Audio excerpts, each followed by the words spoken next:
গেল এক সপ্তাহের ব্যবধানে ইউক্রেনের 10টির বেশি অঞ্চলের দখল নিয়েছে রুশ সেনারা।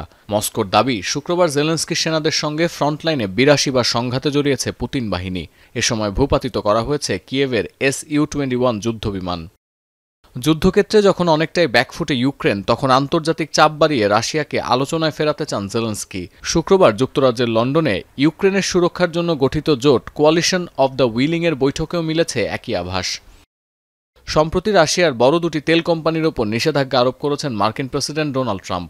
এবার মস্কোর সমস্ত তেল কোম্পানির ওপর নিষেধাজ্ঞা আরোপ করতে কিয়েভের মিত্রদের আহ্বান করেছেন ইউক্রেনীয় প্রেসিডেন্ট। ব্রিটেনের প্রধানমন্ত্রীও মনে করেন মস্কোর ওপর চাপ বাড়িয়ে আলোচনার টেবিলে ফেরাতে হবে পুতিনকে। ভার্চুয়ালি বৈঠকে যোগ দিয়ে ইউক্রেনকে প্রতিরক্ষা সহায়তা, বিশেষ করে বিমান ও দূরপাল্লার ক্ষেপণাস্ত্র দেওয়ার আহ্বান জানান ফরাসি প্রেসিডেন্ট। আর যুদ্ধক্ষেত্রে পুতিন সেনাদের অগ্রগতি নিয়ে তেমন উদ্বিগ্ন নন পশ্চিমা সামরিক জোট নেটোর প্রধান। মার্ক রুট মনে করেন ইউক্রেনকে সামান্য কোণঠাসা করতে গিয়ে চরম মূল্য দিতে হচ্ছে রাশিয়াকে। In Ukraine, Putin is gaining little ground on the battlefield. And where there are marginal gains, they are coming at a huge price. Hundreds of thousands of Russians are dying for Putin's deluded aggression. What happens in the weeks and months ahead is pivotal for the security of the United Kingdom and all our allies across NATO and beyond.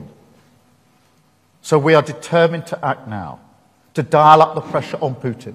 And we have to apply pressure not only to Rosneft and Lukoil, but to all Russian oil companies like Surgutneftegaz and others, and to the shadow fleet and its infrastructure, and to Russia's oil terminals.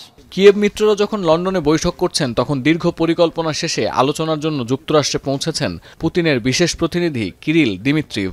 New ইয়র্কে সাংবাদিকদের বলেছেন, এই সফর প্রমাণ করে Moscow Washington সংলাপের পথ বন্ধ হয়নি। বিনিয়োগ এবং অর্থনৈতিক সহযোগিতা বিষয়ক এই প্রতিনিধির ওয়াশিংটন সফরের কারণ চলমান বাণিজ্য বৈরিতা থামাতে একটি সমাধান সূত্রে পৌঁছানো হলেও ইউক্রেন ইস্যুতে তিনি বলেছেন, সাময়িক যুদ্ধবিরতি নয়, ইউক্রেন যুদ্ধবন্ধে স্থায়ী সমাধান চান রুশ প্রেসিডেন্ট।